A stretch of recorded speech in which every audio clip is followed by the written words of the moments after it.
আসলে মুক্তিযুদ্ধ এবং শেখ মুজিবের নাম কিন্তু একে অপরের সাথে জড়িত। আসলে ইতিহাস বিকৃত করে তো আর মুক্তিযুদ্ধের ইতিহাস লেখা যায় না। ২৪-এর যে ৫ আগস্ট এর পর থেকেই কিন্তু আমরা একটি মহলকে মুক্তিযুদ্ধ এবং এর ইতিহাসকে কিন্তু বিকৃত করতে দেখি। এখানে আমরা আসলে শেখ মুজিবুর রহমানের আসলে অবদান এখানে অস্বীকার করার আসলে কোনো অবকাশ আমি মনে করি এখানে নেই।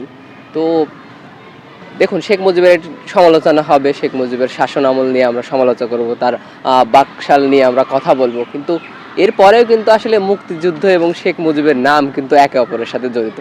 আসলে এটা আমরা কোনোভাবে অস্বীকার করতে পারি না। শুধু মুক্তিযুদ্ধ না, মুক্তিযুদ্ধকে সংগঠিত করা বা এর আগের ইতিহাসটাও যদি আমরা দেখি, ৫২ ভাষা আন্দোলন থেকে শুরু করে ৬২-র শিক্ষা আন্দোলন, ৬৬-র ৬ দফা সহ ৬৯-এর গণ অভ্যুত্থান সহ আসলে মুক্তিযুদ্ধের আগের যে বাঙালি জাতিকে আসলে সংগঠিত করার পেছনে কিন্তু একটা শেখ মুজিবুর রহমানের কিন্তু একটা একমাত্র স্মার্ট সিটি বসুন্ধরা, আধুনিকতায় এক ধাপ এগিয়ে মানে অবদান রয়েছে। তো এই মুহূর্তে একটি কথাই বলবো, আসলে মুক্তিযুদ্ধ তো শুধু আওয়ামী লীগের বা শেখ মুজিবুর রহমানের ছিল না। এখানে কিন্তু কৃষক, শ্রমিক সহ সবাই, ছাত্র জনতা কিন্তু সবাই একটি জনযুদ্ধ ছিল।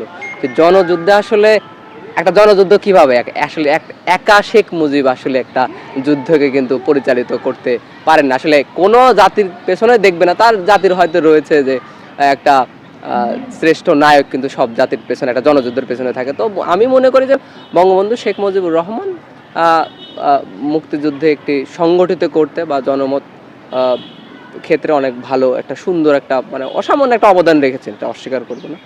তো আসলে এরপরে আসলে ইতিহাস বিকৃত করে তো আর মুক্তিযুদ্ধের ইতিহাস লেখা যায় না। তো মুক্তিযুদ্ধের ইতিহাস লিখতে গেলে আমি বলবো শেখ মুজিবুর রহমানের আসলে নামটা থাকবে।